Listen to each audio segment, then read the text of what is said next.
11h05 à l'aéroport Félix Houphouët-Boigny ce mercredi. Atterrissage de l'avion transportant la première vague des pèlerins de Côte d'Ivoire. Des hommes et femmes heureux de retrouver le pays après plusieurs jours passés en Terre Sainte pour accomplir le Hajj, 5e pilier de l'islam. Je suis en train d'appeler mon épouse et toute ma famille pour leur dire que je suis arrivé, que je suis heureux d'atterrir chez moi au pays. Vraiment, ça a été notre premier Hajj. On remercie Allah subhanahu wa ta'ala. Vraiment, ça s'est bien passé.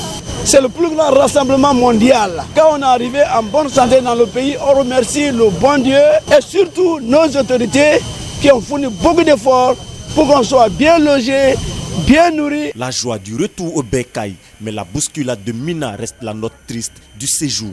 Aboulaye Silla est l'une des victimes rescapées.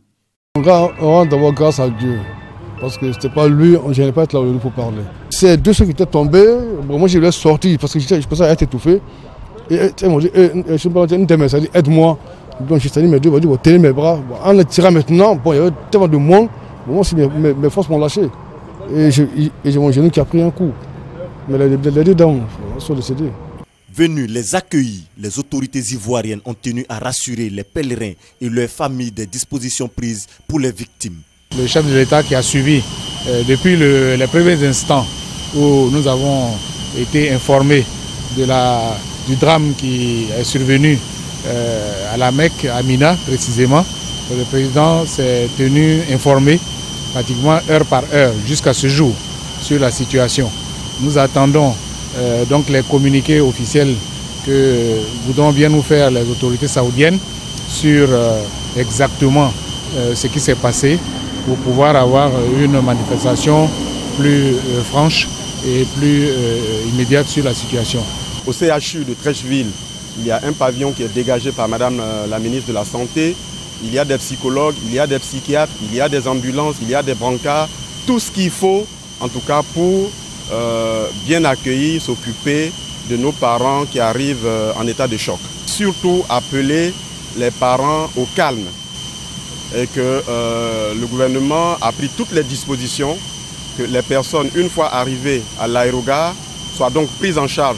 Ce sont plus de 4000 pèlerins qui ont effectué le Hajj 2015. 447 sont déjà de retour. Selon la Direction générale des cultes, d'autres vols suivront jusqu'au 7 octobre 2015. Depuis 2012, les unités d'urgence et le bloc néonatal du service de pédiatrie du CHU de Treichville sont fermés. 3 ans après, une bouffée d'oxygène. Le Japon décide de réhabiliter les locaux. Un contrat de don de 46 millions est donc signé par le Japon et le CHU de Treichville. Ce don permettra à plus de 2 millions d'enfants d'Abidjan et périphérie de recevoir, en cas de besoin, des soins intensifs et d'urgence et en même temps d'améliorer la qualité du service sanitaire à travers, entre autres, l'éducation nutritionnelle et la vaccination grâce à l'accroissement de la superficie de bâtiments de services de pédiatrie. Le directeur de l'hôpital du CHU de Treichville entend mettre tout en œuvre pour la réussite des travaux. Je m'engage à tout mettre en œuvre afin que ces travaux de réhabilitation n'excèdent pas le délai indiqué qui est de 3 mois maximum. La réhabilitation de ces unités permettra non seulement de renforcer la capacité opérationnelle du service de pédiatrie, mais également de favoriser une meilleure prise en charge de nos enfants. Elle contribuera également, sans nul doute, à la réalisation de notre vision qui est de faire du CHU de Treichville l'hôpital de référence. Dans 3 mois, les unités d'urgence et le bloc néonatal du CHU de Treichville auront fière allure et ce sont plus de 2 millions d'enfants qui vont retrouver le sourire après avoir reçu des soins de qualité. L'insertion socio-professionnelle des personnes handicapées. La question fait objet depuis plusieurs années d'un plaidoyer intense. En 2014, au sortir d'une audience accordée par le Premier ministre Daniel Kablan-Duncan à la Confédération des organisations des personnes handicapées de Côte d'Ivoire, COFSI, une ébauche de solution est trouvée. La relance du recrutement dérogatoire des personnes handicapées à la fonction publique. Le dossier le plus attendu depuis 2008. Janvier 2015, la décision est prise en Conseil des ministres. La phase opératoire pour l'insertion de 300 personnes en situation de handicap à la fonction publique est enclenchée. Et le mardi 8 septembre 2015, elles peuvent enfin pousser un ouf de soulagement.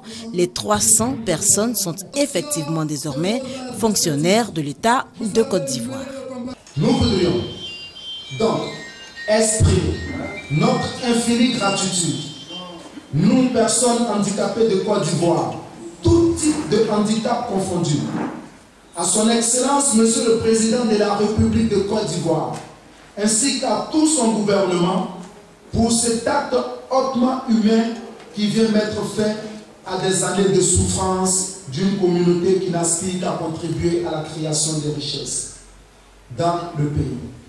Vu l'impact significatif que ce recrutement dérogatoire de 300 personnes handicapées à la fonction publique aura sur leur vie, celle de leurs familles et leurs proches, l'ensemble des personnes handicapées de Côte d'Ivoire à travers la COFSI demande une rencontre solennelle au chef de l'État, le président Alassane Ouattara, afin de lui témoigner de vive voix toute leur gratitude.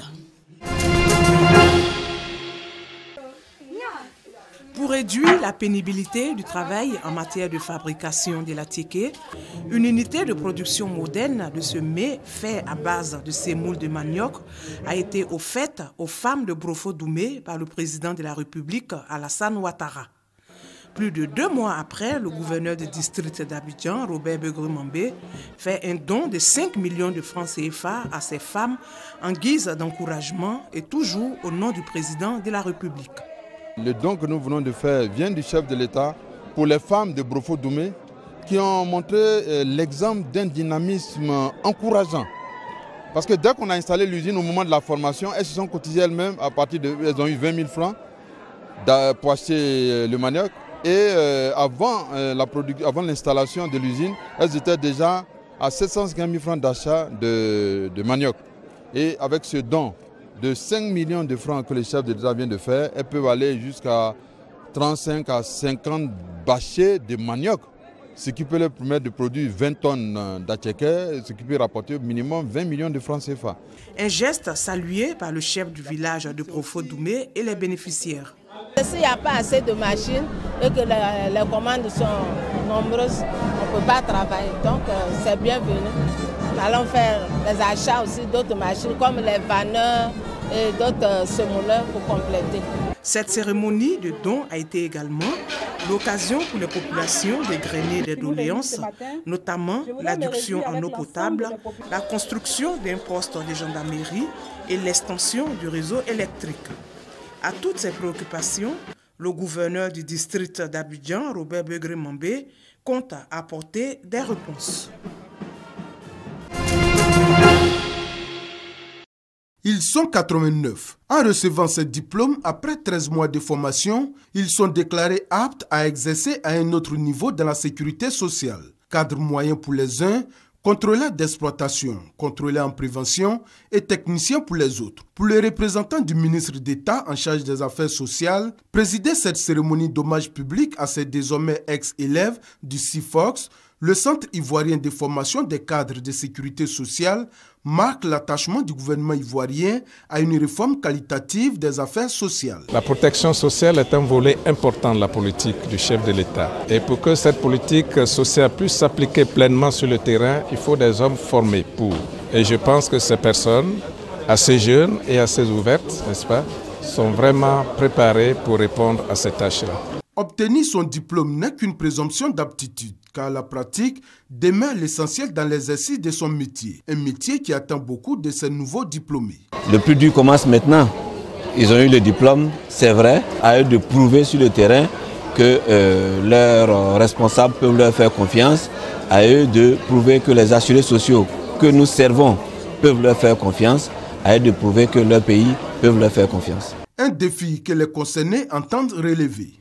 Ça fait plaisir de recevoir aujourd'hui devant nos responsables, devant notre directeur général, devant notre ministre de tutelle, ce diplôme. C'est une grande fierté. mais aussi plein de responsabilités. Le CIFOX, le centre duquel sont issus ces diplômés, a été créé en janvier 1984 et en a formé déjà 1000 agents. Il fait partie de l'IM2S, l'Institut au métier de la sécurité sociale.